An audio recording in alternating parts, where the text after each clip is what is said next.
क्या आप भी फेस एंड पोर्ट्रेट्स ड्रॉ करना चाहते हैं, बट जब भी आप ट्राई करते हैं कुछ ऐसे फेसेस बन जाते हैं? आई मीन ये बुरे नहीं है, बट ये और बेटर हो सकते हैं। सो आपने इतनी ड्राइंग की वीडियोस या कंटेंट देखा है, तो आपने कभी ना कभी ऐसे स्केचेस तो देखे ही होंगे। तो क्या है ये? क्या कोई मैथमेटिकल कैलकुलेशंस करके ऐसे पोर्ट्रेट्स बना रहा है? तो नहीं, ऐसा कुछ भी नहीं है। इनफैक्ट ये बहुत ईजी मेथड है फेस एंड पोर्ट्रेट्स ड्रॉ करने का। एंड पिछले कुछ दिनों में मैंने इसकी इतनी प्रैक्टिस करी है, सो दैट मैं आपको सिखा पाऊं कि ये लूमिस मेथड आखिर यूज करते कैसे हैं।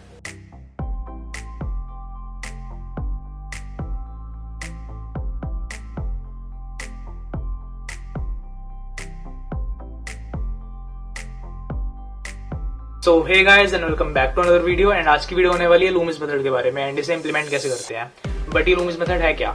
तो 1940s में एक अमेरिकन इलस्ट्रेटर थे एंड्रयू लूमिस के नाम से। उन्होंने फेस एंड पोर्ट्रेट्स ड्रॉ करने का ऐसा मेथड डेवलप किया था जिसमें सिर्फ एक बॉल एंड कुछ लाइंस को स्पेसिफिक पोजीशंस में लगा के आप किसी भी फेस को किसी भी एंगल या पोजीशन से ड्रॉ कर सकते हैं। बट ये बेसिक सा स्ट्रक्चर बनेगा कैसे, तो मैं आपको बताता हूँ। लूमिस ने अपनी बुक में बताया था कि अगर आप एक स्फेयर लेंगे एंड उसकी साइड्स को कट करके फ्लैट कर देंगे तो वो बन जाएंगी हेड की साइड्स। एंड जो इक्वेटर वाली लाइन होगी वहां पे आती है आईब्रोज। एंड अगर उसके ऊपर एंड नीचे वाले पोर्शंस को हाफ में डिवाइड कर देंगे तो वो बन जाएंगी आपकी हेयर लाइन एंड नोज के एंड वाला पॉइंट। एंड उसी नोज वाली लाइन के नीचे इक्वल डिस्टेंस पे एक और लाइन बनेगी जो होगी आपकी चिन एंड जॉ के लिए। सो स्ट्रक्चर तो अब बन गया, अब बारी है इसे एक्चुअली यूज करके एक ड्राइंग बनाने की। तो मैंने यहाँ पे एक रेफरेंस ली है, आप ऑफ कोर्स कोई और भी ले सकते हैं, बट प्लास्टर स्कल्पचर्स को देख के पोर्ट्रेट बनाना सबसे बेस्ट होता है। बिकॉज फर्स्ट यहाँ पे डिटेल्स एंड शेडोज अच्छे से डिफाइंड होती हैं, एंड सेकेंड आपको किसी रियल फेस से आई कॉन्टैक्ट नहीं करना पड़ेगा। सो कोई भी चीज सीखने का सबसे बेस्ट तरीका क्या होता है? यस, उसे प्रैक्टिस करना। एंड आप किसी भी टाइप की ड्राइंग का कोई भी मेथड तब तक मास्टर नहीं कर सकते जब तक आप उसे खुद प्रैक्टिस नहीं करते। फॉर एग्जाम्पल, आपने ऑनलाइन तो बहुत सारे ट्यूटोरियल्स देखे होंगे जिसमें बंदा स्टार्टिंग टू एंड तक पूरी ड्राइंग बना देता है, बट आपने उससे सीखा क्या? सिर्फ कॉपी पेस्ट करना। बट आपको कॉपी पेस्ट नहीं करना, आपको ड्राइंग इंप्लीमेंट करनी आनी चाहिए, आपको वो मेथड इंप्लीमेंट करना आना चाहिए। सो आपको इस वीडियो से भी ये सीखना है कि आप इस लूमिस मेथड को एक्चुअली इंप्लीमेंट कैसे कर सकते हैं अपनी ड्राइंग में। एंड जैसे आप यहाँ देख सकते हैं, मैं एक रेफरेंस यूज करके एक पोर्ट्रेट बना रहा हूँ। तो आपको सिर्फ ये नहीं देखना कि मैंने रेफरेंस क्या यूज करी है, आपको ये देखना है कि मैं इस रेफरेंस को एक्चुअली में यूज कैसे कर रहा हूँ एंड फेस की फॉर्म को कैसे बना रहा हूँ। अगर आप एक बार में पूरा फेस बनाने की ट्राई करेंगे पोर्ट्रेट को देख के तो ऑब्वियसली वो परफेक्ट नहीं बनेगा। आपको फेस बनाने के लिए पीस बाय पीस उस रेफरेंस को रिक्रिएट करना पड़ेगा। एंड फर्स्ट टाइम में ड्राइंग परफेक्ट ना बने तो कोई बात नहीं, बिकॉज परफेक्ट ड्राइंग बनाना यहाँ पे गोल नहीं है। इनफैक्ट आपको फेस की फॉर्म बनाने की प्रैक्टिस करनी है। फॉर एग्जाम्पल, जैसे आप कोई डिश बनाते हैं तो उसमें सारे इंग्रेडिएंट्स एक साथ नहीं डालते, एक एक करके डालते हैं एंड जितनी जरूरत होती है उतनी अमाउंट में डालते हैं। वैसे आपको ड्राइंग भी स्टेप बाय स्टेप करनी है एंड अननेसेसरी लाइन्स या हैचिंग को अवॉइड करना है। एंड ऐसा करने का बेस्ट वे है अपनी ड्राइंग को लेयर्स में डिवाइड करना एंड फिर उन लेयर्स को स्टेप बाय स्टेप कंप्लीट करना। सो जो फर्स्ट लेयर होगी उसमें हेड की पोजीशन एंड स्ट्रक्चर डिफाइन करनी होगी। आपको अपनी रेफरेंस देख के डिसाइड करना है कि कैसा स्ट्रक्चर बनेगा फेस का। एंड सेकेंड लेयर में फेस की फॉर्म बनेगी जिसमें आपको jaw, chin and hairline जैसी चीज़ों की पोजीशन डिसाइड करनी है एंड आपके फेस की थिकनेस कितनी होगी वो डिसाइड करना है। जो थर्ड लेयर होगी उसमें जो फेशियल फीचर्स होते हैं जैसे कि नोज, माउथ एंड आईज, इन सब की पोजीशन एंड इनके बीच का गैप डिफाइन करना है। सारे फेशियल फीचर्स का साइज, उनके बीच की डिस्टेंस एंड इन सब चीज़ों पे आपको ध्यान देना है। सो फेशियल फीचर्स बनाना सीखने का सबसे बेस्ट तरीका यही है कि इनको अलग से प्रैक्टिस करना। एंड सारे फेशियल फीचर्स जैसे कि आईज एंड नोज, इन सब के लिए मैं अलग से ट्यूटोरियल वीडियोस बनाऊंगा, तो चैनल को सब्सक्राइब कर लेना।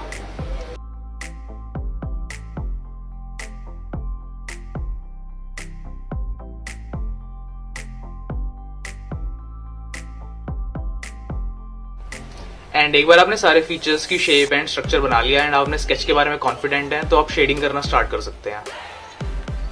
अगर आप रेफरेंस से देख के ड्रॉ कर रहे हैं तो आपको शेडिंग करने में ज्यादा प्रॉब्लम नहीं होनी चाहिए, बस आपको सही जगह पे सही वैल्यू यूज करनी है। एंड यहाँ पे मैं बस एक 2B पेंसिल यूज करूंगा अभी शेडिंग के लिए।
सो शेडिंग हो जाने के बाद ब्लेंडिंग स्टम्प से स्मजिंग करनी है सो दैट जो शेडोज हैं वो और भी ज्यादा स्मूथ दिखें एंड क्लीन दिखें। एंड आपको अगर ये ब्लेंडिंग स्टम्प घर पे बनानी है तो मैंने इसके ट्यूटोरियल वीडियो बनाई है, यहाँ पे कहीं वो वीडियो आ रही होगी, you can watch it and ये बहुत ज्यादा हेल्पफुल है।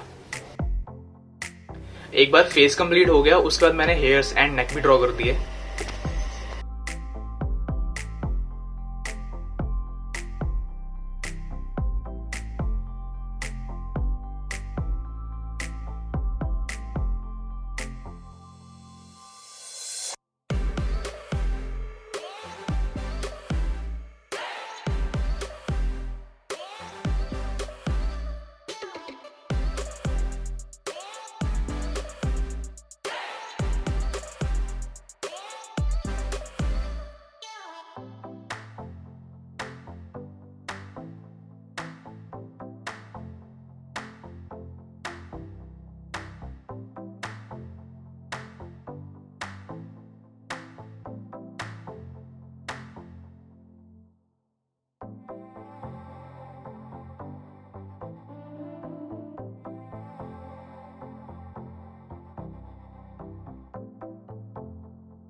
सो आपने देखा कि कैसे मैंने लूमिस मेथड यूज करके स्टेप बाय स्टेप एक पोर्ट्रेट बनाई and even though sketch perfect नहीं है आपको स्टिल पता चला होगा कि लूमिस मेथड को इम्प्लीमेंट कैसे करना है अपनी ड्राइंग में।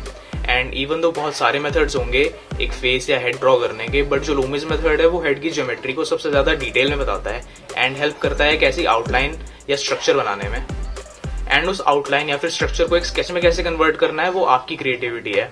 सो ये था लूमिस मेथड। आई होप आप लोगों ने कुछ नया सीखा होगा। वीडियो अच्छी लगी तो लाइक करना एंड चैनल को सब्सक्राइब करना ऐसे और आर्ट कंटेंट के लिए। And thanks for watching.